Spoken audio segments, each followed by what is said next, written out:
Welcome everyone, today I'm going to be taking a look at the hard mode Crota Zen Pulse Rifle Oversoul Edict. Now I got this weapon from beating the first section, the lamp section of the raid, and I believe that's where it can only drop. I haven't seen it drop anywhere else, and everyone else in my fighting who got this weapon at the time also got it from the first checkpoint. And I believe all the other weapons are assigned to certain checkpoints. So for example, the auto rifle Abyss Defiant can only drop at the bridge section.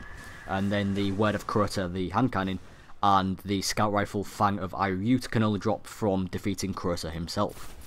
So let's take a closer look at this weapon. As you can see, it does arc damage, so that's going to be really useful for enemies with arc shields, such as Fallen Captains or Hive Knights, and it can also come in handy for Nightfalls where Arc Burn is active.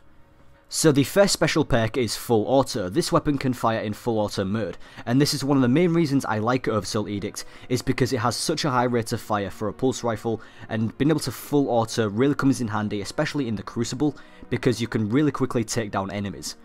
Then the other special perk on Oversoul Edict is Dark Breaker. Projectiles will overpenetrate through Hive Knight walls of darkness. So that means when Hive Knights put up those pesky shields, you can just shoot straight through them and not have to worry about them regaining health or anything, which is kind of neat. Now, because this is a raid weapon, it also comes with an additional perk called Hive Disruptor, increased damage to Hive mages. So basically that means that this weapon does extra damage to Hive with yellow bar health. So those are just the three main special perks of this weapon, but it also comes with Snapshot, and this weapon is incredibly fast. Field Scout increases maximum ammo capacity, which is the perk I use, and Fitted Stock increases weapon stability. Now I prefer to use Field Scout because it increases the magazine size from 30 rounds to 42, and that combined with Full Auto is extremely useful, especially in the Crucible, because I can just continuously fire without having to worry about reloading anytime soon. If you're really good with pulse rifles and you really know how to use them, then you can do a lot of damage with this gun. I would say that it's more of a medium to long range weapon, but I feel like even at short range you stand a chance with this gun, due to the fact that it has such a high rate of fire. It is ridiculous. Again, the high rate of fire is probably the main advantage of this gun. Now another reason why I prefer Field Scout over Snapshot and Fitted Stock is because I feel like the other two perks don't really make a difference, and this weapon already has such a high stability that equipping Fitted Stock would be kind of pointless, so I'd rather have the extra rounds. As you can see here in this side-by-side shot, I decided to test out the stability on this gun. So on the left I'm using Field Scout and on the right I'm using Fitted Stock. And so as you can see, the difference with the extra stability is minuscule, which is why I would recommend using Field Scout on this weapon.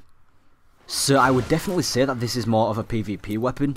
Now whilst it does have Arc Burn and the Hive perks, I still think that it has more uses in the Crucible. And to anybody who uses pulse rifles, this is a solid weapon. High rate of fire, high stability, large magazine size with a moderate reload speed. You're going to be able to do really well in the Crucible with this. Now although it has a low impact, it makes up for it with everything else. You barely even notice it unless you're in PvE. The large magazine size and full auto also means that you're going to be able to engage in gunfights with multiple enemies and still stand a chance. Now I'm mainly a hand cannon guy. I mostly run hand cannons for almost everything, both PvE and PvP, and I don't usually like pulse rifles, but I actually found that I was doing really well in the Crucible with this gun. I really like it and I plan on using it a lot more, and if you pick up this gun too, you should definitely try it out in the Crucible. I know I make it sound like this is a PvP only weapon. This is not true. I just think that the perks are a lot more useful in PvP, but I reckon anybody who uses pulse rifles mostly will still find some uses for this in PvE. So that is a look at Oversoul Edict. I hope you enjoyed the video everyone. Let me know what you think of this weapon in the comments below. I also have some of the other weapons from the hard mode Crota Zen raid. I currently have the auto rifle Abyss Defiant and the Word of Crota, which is the hand cannon. So I'll do a video on them sometime next week hopefully. I cannot guarantee just due to time restrictions, but I'll try my best to get those videos out. So thank you for watching everyone, your feedback is immensely appreciated. I love each and every one of you for supporting me so far, and I will talk to you next time.